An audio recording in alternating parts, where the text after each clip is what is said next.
message is a message for all awakening beings. If you've already been there, done that, then help us out. If you don't know what I'm talking about, go back to sleep. There is a stage in between of which I'm speaking where we presently find ourselves, and that is awakening. And it's requiring of us to use our discretion and our discernment. Because we want to be able to pick up on the cues of life that we've been missing before. And we want to be able to initiate a change and then stay with that change so that we actually live through it in our becoming. So that someday we'll look back over our shoulders and we'll see an image following us and we'll say, hey, that's who I used to be. Wow. Good for me. So, throughout the ages, there have been the greatest of inventors, gurus, geniuses, who have referenced an internal system that if we learn of it and are able to discern it, it will work for us unerringly. And I'm speaking of intuition. But there's a slight challenge there, you see. Because, you see, there's another part of us who also is aware of this and is frightened to death for the possibility of we tuning into becoming at one with our intuition to where it does become an unerring guidance system. And, of course, I'm speaking of your friend and mine, ego. Now, to the unawakened, unenlightened, they haven't even heard of ego or have read about it in a book. Or believe that they are the ego, and that's it.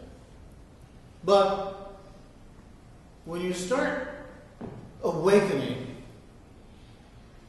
you encounter many things inside yourself that at times are very confusing, but if you'll stay with it long enough, you'll find the confusion will settle like a dust, and as a result, you'll have a much clearer perception of ego and how it works, and the differences between ego and intuition. So the loudest voice that screams in your head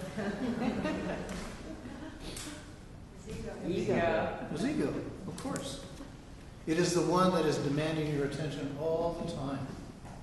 It even will go to the point of trying to pretend it's intuition because it's so afraid of change, of pain, and feeling vulnerable.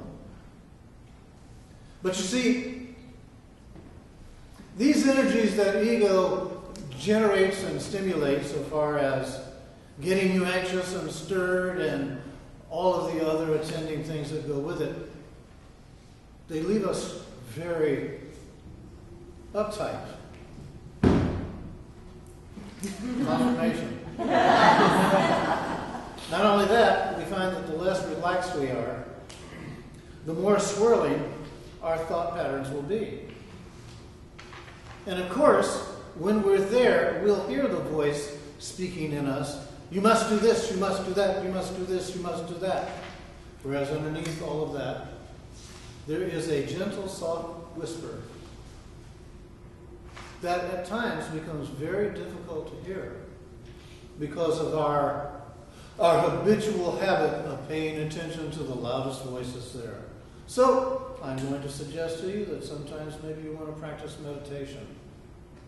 Perhaps you might want to try breathing slowly when all of this is going on. You might even want to develop a habit of slow breathing. I mean, what a concept. Okay. I know. To get to a place where you actually prefer inner silence and stillness is a mark of growth in itself. What did I used to do the first thing when I got up in the morning?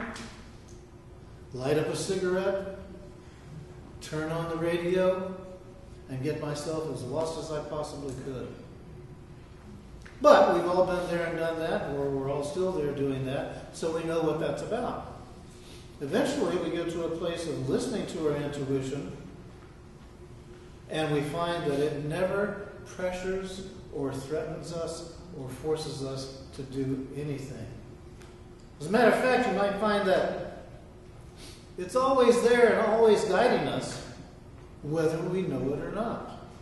Before, what we're doing is we are, in listening to that loudest voice in our head, finding we are filled with thoughts, and we're believing all of those thoughts are our thoughts. That's my thought. Don't you even think about taking that thought away from me. Failing to realize that what we're actually doing is we're tapping into a collective unconsciousness that is the field for all of those levels of thoughts.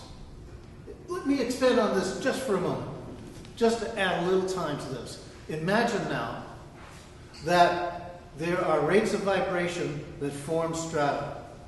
And those strata are filled with the thoughts and the feelings that are a match for those rates of vibration. So if you find yourself in a strata of anxiety, fear, worry, concern, you can be sure that all you've got to do is raise your rate of vibration, and you're going to get into a higher strata where there will be matching thoughts and feelings. So this is a part of the awakening to tune into your intuition, which will help you to realize I have a choice here.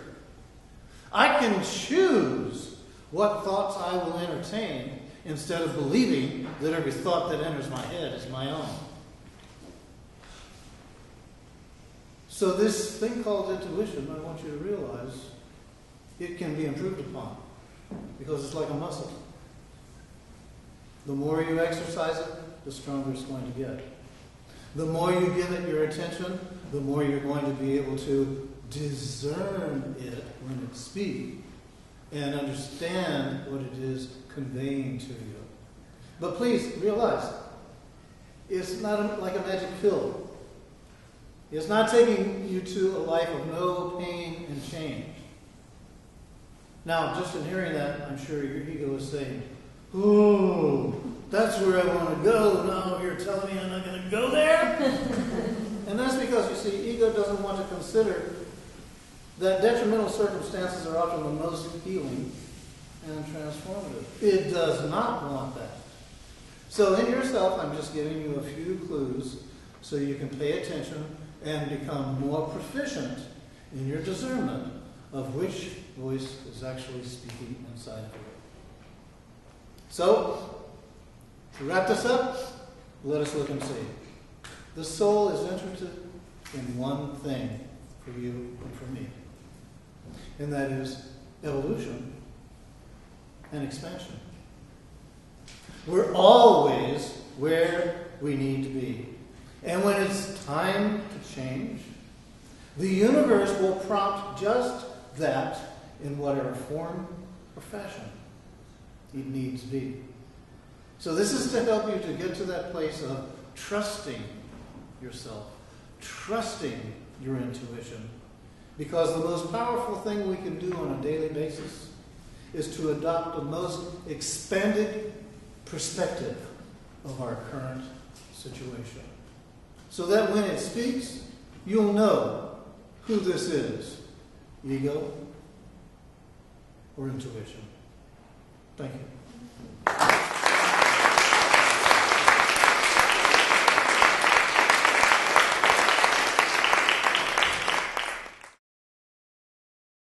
For more information about the Metaphysical Church of Enlightenment or the Rodin Foundation, please go to our website at www.rodin.org. If you have been inspired by the revelations shared in these podcasts, please donate to the Rodin Foundation's ongoing efforts to help others help themselves at www.rodin.org/donate.